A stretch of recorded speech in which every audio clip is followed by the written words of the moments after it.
नमस्कार। चुनावी महासमर की बात करें तो चुनावी संग्राम कहें या फिर चुनावी लड़ाई कहें, लोकसभा क्षेत्र के चुनाव हैं, उनके लिए नामांकन और जो लगातार प्रचार प्रसार किया जा रहा है। मौजूद है अटेली विधानसभा के गांव पाथेड़ा में। आपको बता दें काफ़ी संख्या में जो पाथेड़ा की जो युवा शक्ति है वो भी मौजूद है। और आपको बता दें रावदान सिंह जो कि महेंद्र भिवानी लोकसभा क्षेत्र से सांसद का चुनाव लड़ रहे हैं, उनके सम्मान में ये जो युवा है वो एकत्रित हैं। कुछ लोगों से हम बातचीत करेंगे, जानेंगे किस तरह से क्या कुछ रुझान है और किसको कितने कुछ वोट है वो मिल सकते। तो असल जो सर्वे है वो आपको दिखाया जाएगा। और कुछ समय बाद महेंद्र भिवानी लोकसभा क्षेत्र से जो प्रत्याशी है रावदान सिंह, उनके पुत्र राव अक्षत सिंह यहाँ पर पहुँचेंगे। उससे पहले कुछ लोगों से हम बातचीत कर लेंगे, जान लेंगे कि चुनावी माहौल क्या है, लोगों की मंशा क्या है और असल में युवाओं का जो है रुझान है वो किस तरफ है। तो चलिए लोगों से जुड़ेंगे, हम बातचीत करेंगे, लगातार जानने की कोशिश करेंगे कि काफ़ी जो कांग्रेस कार्यकर्ता हैं वो राव अक्षत सिंह का स्वागत करने के लिए यहाँ पर मौजूद है। और आपको बता दें कि यहाँ एक अच्छी पकड़ मानी जाती है, क्योंकि चाहे बात दिलीप ठाकुर की कर ले या फिर हिमांशु की बात कर ले, काफ़ी समय से कांग्रेस से जुड़े हुए हैं। बातचीत करेंगे, जानेंगे कैसे क्या कुछ रुझान है, क्या कुछ कहना है चुनाव को लेकर। भाई साहब, क्या लग रहा है अब की बार कौन होगा महेंद्र भिवानी लोकसभा से अगला सांसद? अब की बार बिल्कुल क्लियर है, 100% रावदान सिंह बहुत ज़्यादा वोटों से जीत रहे हैं। और हमारे गांव में भी 99% वोट कांग्रेस को जाएंगे। कितने वोटों से जीत सकते हैं, क्योंकि पहली बार चुनाव लड़ रहे हैं, 4 बार के एमएलए वोटों से जीत रहे हैं महेंद्रगढ़ भिवानी से। चलिए और लोगों से जुड़ेंगे। भाई कैसे देखते हैं चुनाव को, कितने कुछ वोट रावदान सिंह जी जो कि पहली बार अपना भाग्य आजमा रहे हैं, सबसे बड़ी पंचायत के लिए वोट कितने हासिल कर सकते हैं? देखो, एक तो सबसे पहली बात है कि मौजूदा विधायक हैं और 4 बार विधायक रह चुके हैं जी। तो लोगों में उनका उत्साह है और फर्स्ट बार लोकसभा सीट मिली है तो लोग भाजपा से परेशान हैं, इसलिए वोट फॉर कांग्रेस। और यहाँ से रावदान सिंह जी कम से कम 2.5-3 लाख वोटों से विजयी होंगे। क्या सिर्फ इसलिए कि अहिरवाल क्षेत्र से आते हैं या फिर ये भी एक मुद्दा बन सकता है क्योंकि पहली बार चुनाव लड़ रहे हैं? ऐसा कुछ नहीं है। देखो, आज के दिन सबसे पहले तो भाजपा से लोग बहुत ज़्यादा परेशान है जी। बेरोजगारी दर पहले 2 पॉइंट कुछ होती थी, आज के दिन बेरोजगारी दर 9.6 के आसपास जा रही है जी। तो आज के दिन युवा देख लो आप, साइड बेरोजगार हैं बहुत ज़्यादा, इसलिए यूथ का तो है ही। और बुजुर्गों की बात ले लो, चाहे किसी की बात ले लो, तो लोग भाजपा से एक तरफा परेशान हो चुके हैं, इसलिए यहाँ से तो भाई रावदान सिंह जी जीत रहे हैं। अग्निवीर योजना भारतीय सेना में जाने का युवाओं का एक अलग से शौक होता था, कितना कुछ जो इम्पैक्ट है वो पड़ेगा, क्योंकि सबसे बड़ा मुद्दा अग्निवीर का है। भाई कांग्रेस आते ही सबसे पहला ये काम होगा कि अग्निवीर योजना को खत्म करें। वही आर्मी का जुनून और वही जोश। अब पहले हम देखते थे सुबह, सबसे पहले आर्मी के जो बच्चे होते थे सुबह उठते ही 5:30 बजे जाते थे। आज के दिन कोई भी युवा जो साथी हैं वो कोई नहीं जाता, क्योंकि पहले ही खत्म कर चुके हैं। 4 साल की जो नौकरी है वो भाई। हाँ जी, क्या कहेंगे चुनाव को लेकर के? लड़ाई में कौन जाएगा जी, ये अग्निवीर थोड़ी जाएंगे। हाँ भाई। और लोगों से हम लगातार जुड़ लेते हैं क्योंकि काफ़ी यहाँ पर जो युवा शक्ति है वो मौजूद है। जी भाई, कैसे देखते हैं चुनाव को, कितना कुछ जो इम्पैक्ट है वो अब की बार हो सकता है, कितने कुछ वोटों से रावदान सिंह जीत सकते हैं? भाई जीत कम से कम 3-3.5 लाख वोटों की होगी इस बार रावदान सिंह जी की। और क्योंकि लोग भाजपा की नीतियों से बहुत परेशान हैं, भाजपा सरकार से परेशान है, और जो यहाँ सांसद थे उनके व्यवहार को लेके, उनके विचारों को लेकर परेशान है, क्योंकि वो कभी जनता के सामने आए नहीं, ना कभी उन्होंने वोट लेने के बाद इन लोगों को संभाला, ना कभी आके इनको तरफ ध्यान दिया। चलिए, हाँ भाई, क्या कुछ विचार है चुनाव के बारे में, किसे देंगे वोट, कौन होगा पसंदीदा? रावदान सिंह ने वोट मिलेगा, सारी जनता रोना पाए। क्यों, खास क्या है रावदान सिंह? तब आप ये देख लो ना, सारे युवा हैं, टोटल युवा, गांव का पूरा युवा यहाँ आके खड़ा हो गया है, क्योंकि अपने क्षेत्र में लोग सिर्फ फौज में, पुलिस में इधर जाने की कोशिश करते थे, लेकिन ये फौज वाला जो अग्निवीर योजना है ये इतनी खतरनाक निकाल दी कि 4 साल के लिए कोई जाना नहीं पसंद कर रहा। युवा इस चीज से पीछे हटता जा रहा है। लगातार हम लोगों से बातचीत कर रहे हैं, विशेषकर जो पाथेड़ा गांव में मौजूद है। और पाथेड़ा गांव के जो लोग हैं, युवा हैं, उनसे जुड़ेंगे, बातचीत करेंगे, जानेंगे क्या कुछ कहना है चुनाव को लेकर, कितना कुछ जो इम्पैक्ट है वो अग्निवीर का पड़ा है। तो विशेषकर जो युवा शक्ति है तो भारतीय सेना में जाने के लिए उत्सुक रहती थी, युवा हमारे साथ मौजूद, उनसे बातचीत करें। भाई, क्या नाम है आपका? क्या नाम है? सबसे मुख्य मुद्दा है अग्निवीर का, जिसे कांग्रेस पार्टी के जो भी उम्मीदवार हैं मुख्य एजेंडा मान रहे हैं। क्या मानते हैं, कितना कुछ इम्पैक्ट पड़ेगा? क्या अग्निवीर योजना युवाओं के लिए सही है? अपनी योजना युवाओं के लिए गलत है। ये 4 साल की हो चुकी है। इसके जो यंग जनरेशन है ये इसके और ध्यान नहीं दे रही है, इसलिए हम चाहते हैं।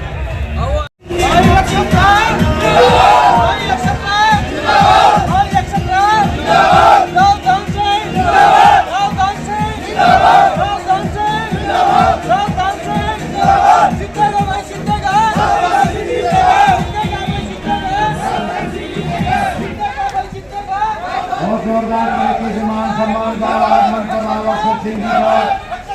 देखिए किस तरह से नौजवान बच्चे फूल बरसाते हुए आपके बीच में राव अक्षत सिंह जी को जोरदार जयकारों के साथ आपके बीच में लेकर आ रहे हैं। मुख्य अतिथि भाई अक्षत राव जी आपके बीच में पहुंच चुके हैं। भाई बहुत जबरदस्त तरीके से मान सम्मान पूरी गांव बस्ती के अंदर ऐसा माहौल।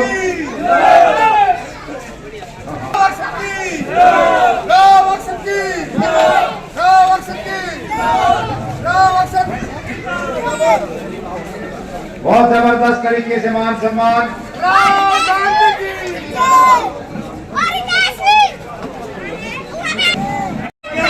महेंद्रगढ़ भिवानी लोकसभा सांसद महेंद्र भिवानी लोकसभा क्षेत्र से चुनाव लड़ रहे कांग्रेस प्रत्याशी राव दान सिंह के पुत्र राव अक्षत सिंह पहुंचे हैं अटेली विधानसभा के गांव पाथेड़ा। और यहां पर ग्रामीणों के द्वारा अगर बातचीत करें तो जबरदस्त तरीके से जो मान सम्मान है वो किया गया है। इसी के साथ साथ आपको बता दें आने वाली 25 मई को लोकसभा चुनाव होने हैं और सभी प्रत्याशी अपना अपना चुनाव प्रचार जोर शोर से कर रहे हैं। इसी के साथ साथ आपको ये भी बता दें कि तमाम जो कांग्रेस के नेता हैं और हर वरिष्ठ से लेकर कनिष्ठ कार्यकर्ता और नेता सभी इस कार्यक्रम को सफल बनाने के लिए मेहनत कर रहे हैं। और लगातार आपको बता दें रावदान चारों विधानसभा क्षेत्रों में कुल 9 विधानसभा क्षेत्र महेंद्र भिवानी लोकसभा क्षेत्र के अंदर आते हैं। और इसी के अंतर्गत आपको बता दें कि अटेली विधानसभा का एक गाँव पाथेड़ा जहाँ पहुँचने पर राव अक्षत सिंह का जबरदस्त तरीके से कार्यकर्ताओं के द्वारा स्वागत किया गया है।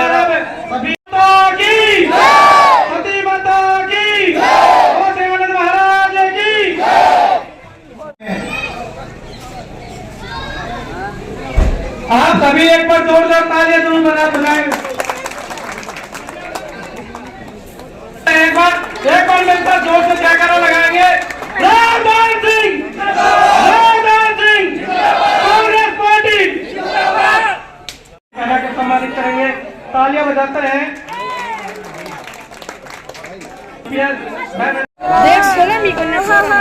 तो भाई रुक जा 2 मिनट। अब सुखदेव साहब भाई कृष्ण राव को पगड़ी पहना के सम्मानित करेंगे।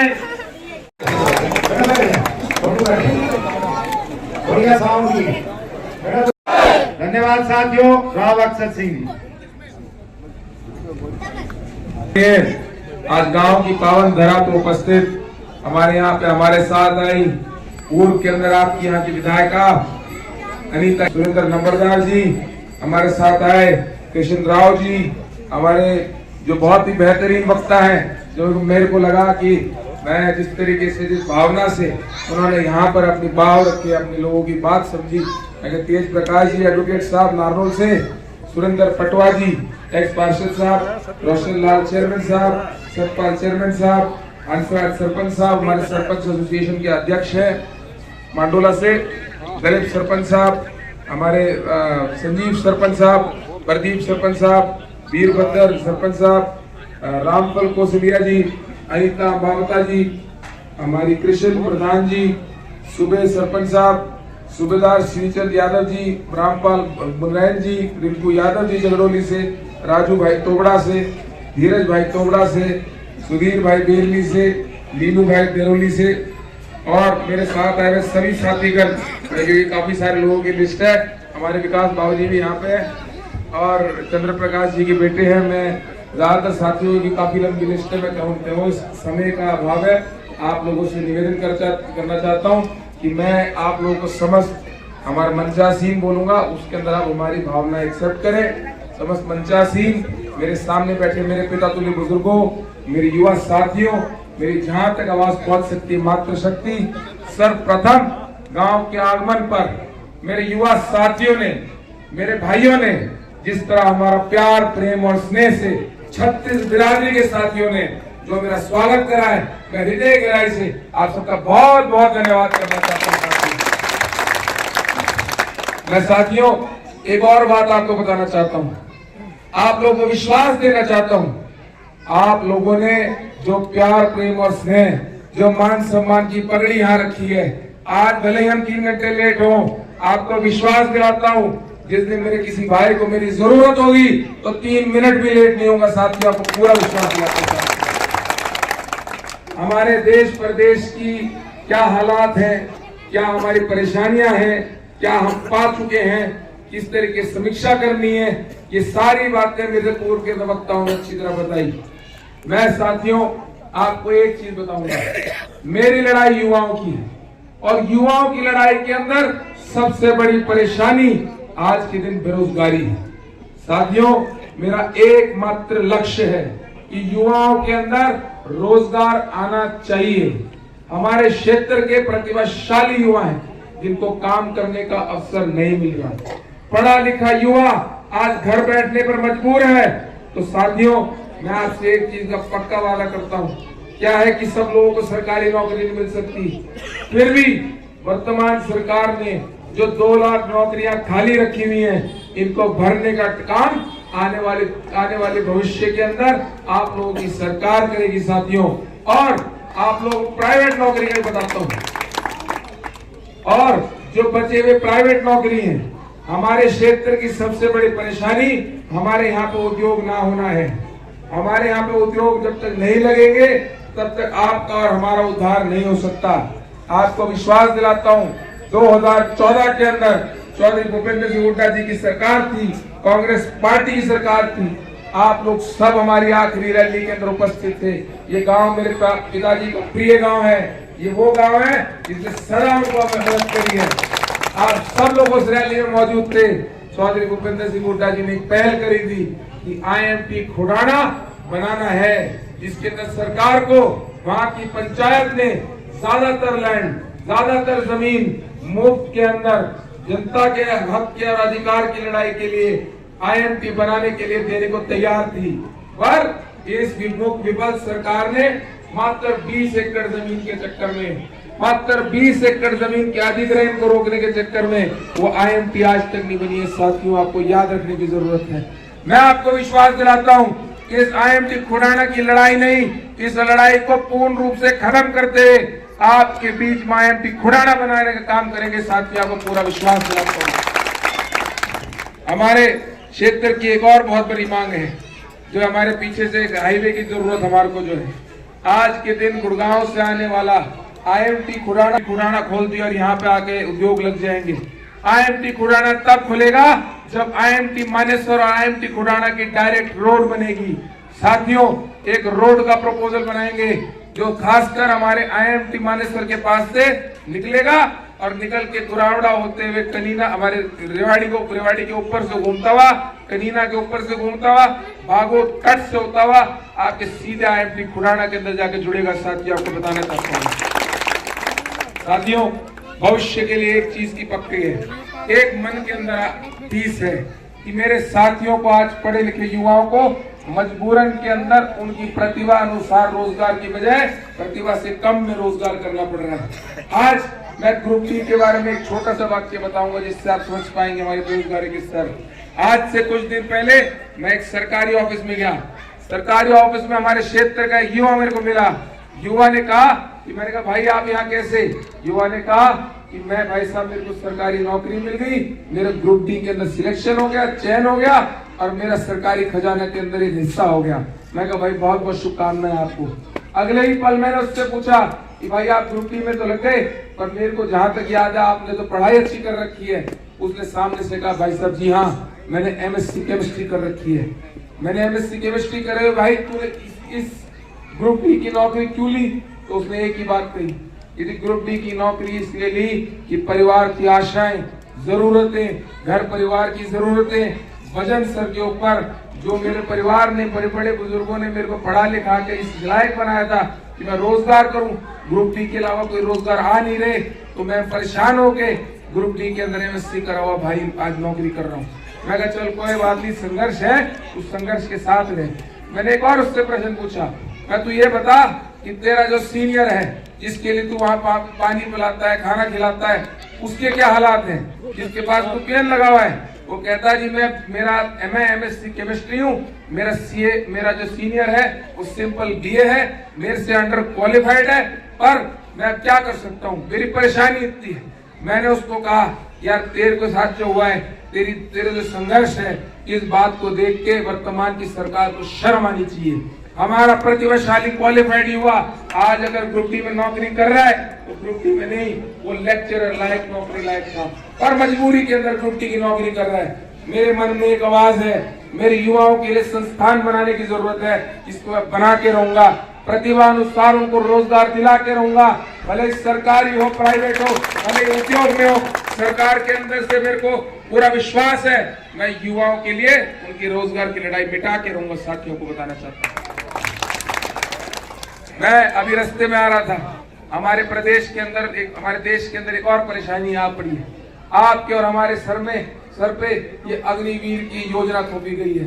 रास्ते के अंदर 4 शहीदी स्मारक बना रखे हैं। हमारे प्रदेश और देश उन रणभागरों का है जो रण के अंदर उतर के अपनी जान की कुर्बानी देते हुए, शहादत और बलिदान देते हुए देश सेवा, देश प्रेम और देश हित के अंदर अपनी जान की कुर्बान कर रखी। साथियों, आज मजबूरी के अंदर हमारे जो सपने थे, जो एक युवा के सपने थे कि मैं पढ़ लिख के कोई इस लायक हूँ कि मैं आर्मी में जाके भर्ती हूँ और देश सेवा करूँ, आज इस सरकार ने आपके और हमारे से वो सपना छीनने का काम करा है। मैं साथियों आपको बताना चाहता हूँ, ये अग्निवीर योजना को खत्म करते हुए कांग्रेस पार्टी ने तय करा है, आने वाले समय में आपके आशीर्वाद से कांग्रेस पार्टी जीतेगी और आपकी आर्मी वापस आएगी, आर्मी की भर्ती वापस आएगी। साथियों, आप बातें बोल रही है, मैं अपने आप को ये समझता हूँ कि मैं अपने परिवारजनों के बीच में आया हूँ। मेरे पिताजी ने हमेशा ये कहा है कि ये वो बेल्ट है जिसने हमारे को पहचान दी है, मैं इसको अपने मन से मानता हूँ।